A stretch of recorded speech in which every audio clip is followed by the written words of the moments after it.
2 litre দুধ ছিল, সেটা ছানা করেছি। করে ভালো করে ছানার জলটা জাল দিয়ে নিয়ে খেজুর গুড় দিয়ে ভালো করে ম্যাশ করে নিয়েছি।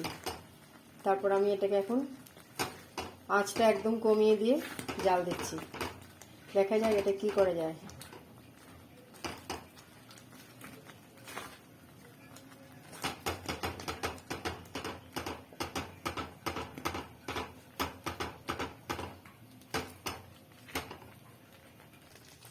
এবার অনেকটা টাইট হয়ে গেছে এটা।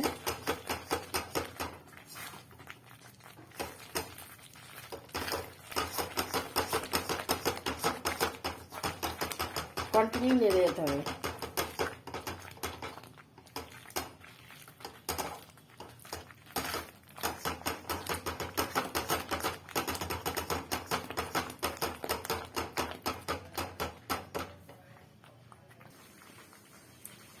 এলাচ আমি গুঁড়ো করে নেব।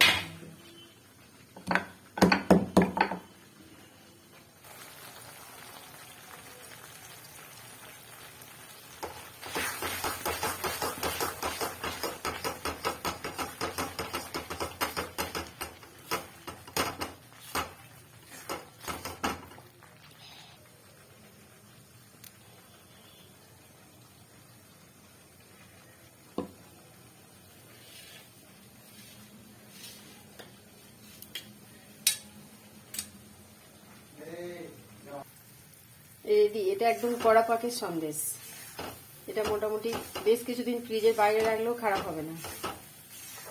একদম কড়া, গ্যাস কমিয়ে আমি অনেকক্ষণ ধরে নাড়ছি এটা।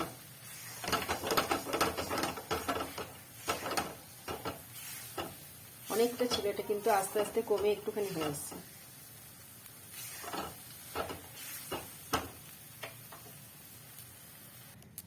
এবার আমি থালায় একটু ঘি মাখিয়ে রেখেছিলাম,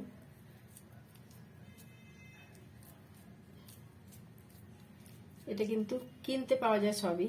বাড়িতে বানালে একটা আনন্দ, খেতেও মনে হয় যেন স্বাদটা বেড়ে যায়। এবার এর ওপরে ড্রাই ফ্রুটস দিয়ে ইয়ে করা যেতে পারে, আমি কিচ্ছু দেব না।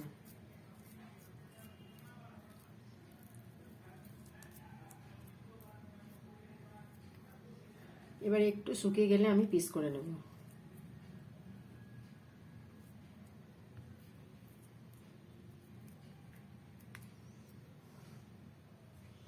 Tata, good night.